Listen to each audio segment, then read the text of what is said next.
प्रश्न उठाए मेरी माँ की आंसू की बात किए, मैं इसका जवाब देना चाहती हूँ। मेरी माँ के आंसू तब गिरे जब उनके पति को आतंकवादियों ने शहीद किया, जब वे मात्र 44 साल की थी। और आज अगर मैं इस सदन में खड़ी हूँ और उन 26 लोगों की बात कर रही हूँ, मैं इसलिए कर रही हूँ क्योंकि मैं उनका दर्द जानती हूँ, महसूस करती हूँ।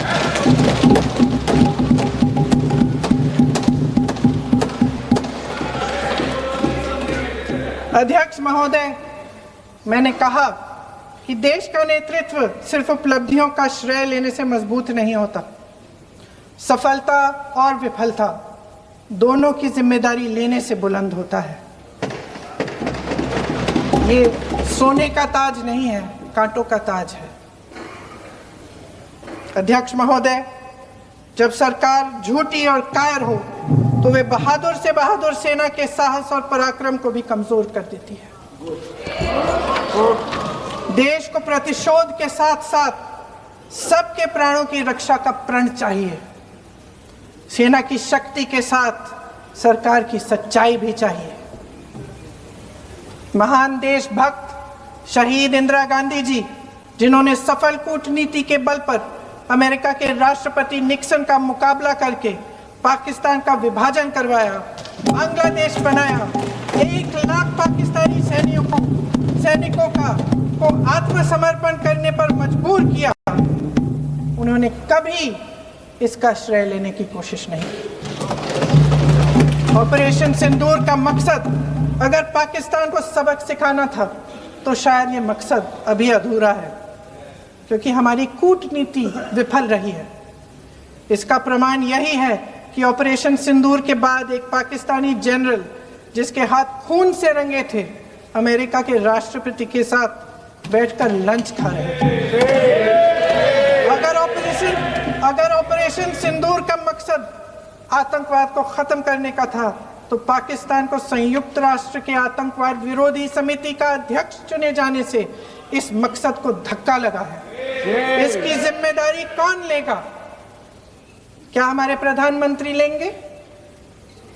क्या उनमें ये हिम्मत है? नहीं है। अगर इस ऑपरेशन के दौरान हमारे जहाजों का नुकसान नहीं हुआ तो सदन में इसे साफ साफ कहने से क्या डर है? क्यों नहीं कहा है? कल भी रक्षा मंत्री जी ने कहा कि हमारे इंफ्रास्ट्रक्चर का नुकसान नहीं हुआ, तो जहाजों के बारे में भी बता दें, साफ साफ बता दें, क्या हर्ज है? सच्चाई तो है। सवालों से बचने के लिए ये सरकार हमेशा प्रयास करती है। इसकी राजनीतिक कायरता बेमिसाल है। देशवासियों के प्रति जवाबदेही का एहसास ही नहीं है। सच्चाई ये है कि इनके दिल में जनता के लिए कोई जगह नहीं है। सब राजनीति है, सब पीआर है, सब प्रचार है, सब पब्लिसिटी है। देश की जनता के लिए आपके हृदय में कुछ नहीं रहा। बहुत समय हो गया है आप इस प्रचार में ही लिप्त हैं, जनता को देख नहीं पा रहे हैं। जी माननीय, जो पहलगाम में हुआ, खत्म करती हूँ, जो पहलगाम में हुआ उससे हर एक देशवासी के दिल पे चोट पहुंची है। हिमांशी नारवाल की गुहार ने हम सबको शर्मिंदा किया है। इसीलिए मैं आज यहाँ खड़े हुए एक आखिरी बात करना चाहती हूँ।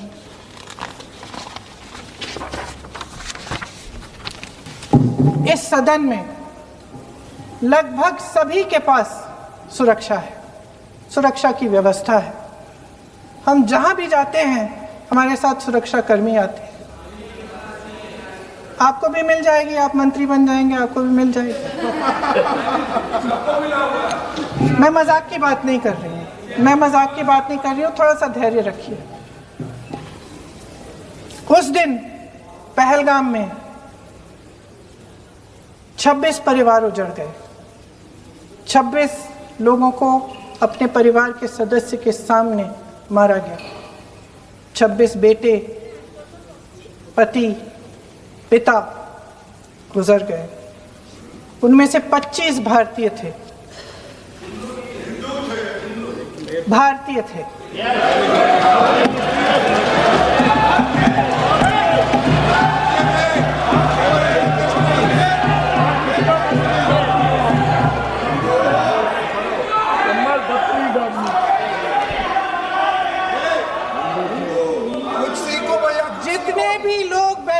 वैली में थे और जो 25 भारतीय मारे गए, उनके लिए कोई सुरक्षा नहीं थी, कोई सुरक्षा नहीं थी। आप कितनी भी ऑपरेशन कर डालें, आप इस सच्चाई के पीछे छुप नहीं सकते, इसे नकार नहीं सकते। आपने उनको सुरक्षित नहीं किया। कोई शर्म नहीं है, कोई शर्म नहीं है, कोई शर्म नहीं है और ना कभी होगी। सुन लीजिए, सुबह भी मैं शिव मंत्र बोल के आई हूं। इनको क्या पता शिव मंत्र क्या है? शिव मंत्र इनका खत्म कर लूं अपना भाषण। शिव मंत्र मैं एक बार उन 25 भारतीयों के चलिए चुप रही। मैं एक बार उन 25 भारतीयों के नाम इस सदन में पढ़ना चाहती हूं, ताकि यहां बैठे हर सदस्य को यह एहसास हो कि वे भी हमारी तरह इंसान थे, किसी राजनीतिक बिसात के मोहरे नहीं थे। वे भी इस देश के बेटे थे, वे भी इस देश के शहीद हैं। उनके परिजनों के प्रति हम सब की जवाबदेही बनती है।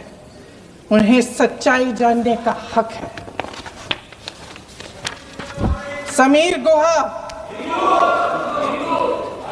भारतीय, बिट्टन अधिकारी, मनीष रंजन, हेमंत सुहास जोशी, विनय नारवाल, सुशील नथनियल, अतुल श्रीकांत मोने, सैयद आदिल हुसैन शाह, माननीय चुवानी, एन रामचंद्रन, संजय लक्ष्मण लेले, माननीय प्लीज दिनेश अग्रवाल, दिलीप दिल से, प्रशांत कुमार सतपति, JS चंद्रमौली। अब आप बोलिए, अब आराम से। JS चंद्रमौली, यतीश परमार, S मधुसूदन राव, माननीय सदस्य, नारेबाजी का सदन नहीं है। शैलेश कलाटिया, ये तरीका ठीक नहीं है आपका। भूषण, मंजुनाथ राव, कौस्तभ गणबोटे, शुभम द्विवेदी। जय हिंद।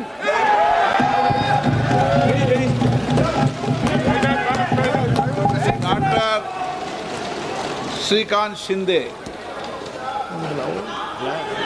धन्यवाद।